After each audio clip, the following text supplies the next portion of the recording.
अस्सलाम वालेकुम नाज़रीन, मैं हूँ आपकी मेज़बान नाइला भट्टी और नजर डालते हैं आज की अहम तरीन खबरों पर। ईरान पर हमले की हम सख्त मज़म्मत करते हैं। इसराइल ने पहले अपने हमसाया ममालिक पर हमला किया, फ़लस्तीन में नस्ल कशी की और अब उनकी ये जंग हमारे खित्ते तक पहुँच चुकी है। बिलावल भुट्टो।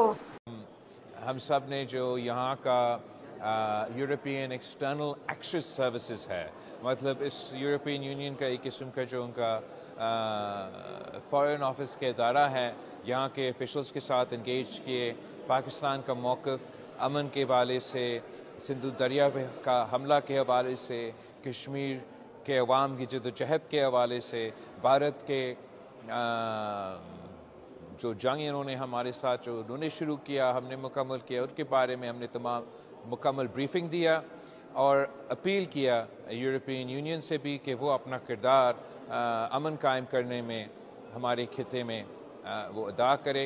इंशाअल्लाह ताला हम उम्मीद ये रख रहे हैं, जैसे आपने ख़ुद देखा कि कल एक बार फिर प्रेसिडेंट ट्रंप ने कहा कि कश्मीर के बारे में वो मीडिएट करने के लिए तैयार है, मदद करने के लिए तैयार है। यूनाइटेड नेशंस में जो प्रोग्रेस हुए हैं वो भी आपके सामने हैं। उसी किस्म का यूनाइटेड किंगडम का और यूरोपियन यूनियन में मुस्बत पॉजिटिव रिस्पांस मिला है।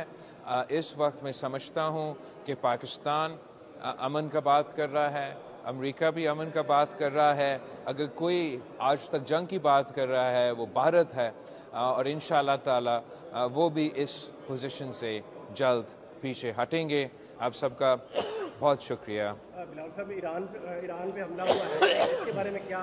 ईरान का हमला के बारे में तो हम सख्त मज़म्मत करते हैं और जिस तरीके से इस खित्ते में जंग छेड़ा जा रहा है, जिस अंदाज से इसराइल ने पहले अपने हमसाया ममालिक पे हमला किया, फ़लस्तीन के कॉन्टेक्स्ट में जिस तरीके से वो जेनोसाइड और अपार्टाइड का पॉलिसी, जंगी पॉलिसी फॉलो कर रहे हैं, उसी तरीके से अब उनका जंग हमारे खिते तक पहुंचा है। हम इसका जितना मज़म्मत करते हैं वो कम है। हम मुतालबा करते हैं कि ये जंग को रोका जाए और तमाम आलमी दुनिया अपना किरदार अदा करे। हमारे खिते में अमन बहुत ज़रूरी है। ये हम अफोर्ड नहीं कर सकते हैं कि ईरान के साथ जो ये जंग शुरू हुआ है ये ज़्यादा देर चले। हमारा पाकिस्तान का तमाम लेवल्स पे, प्राइम मिनिस्टर ने, फॉरेन ऑफिस ने, हर सतह पे इसका मज़ाहमत किया है और हम तो पाकिस्तान का नुमाइंदगी कर रहे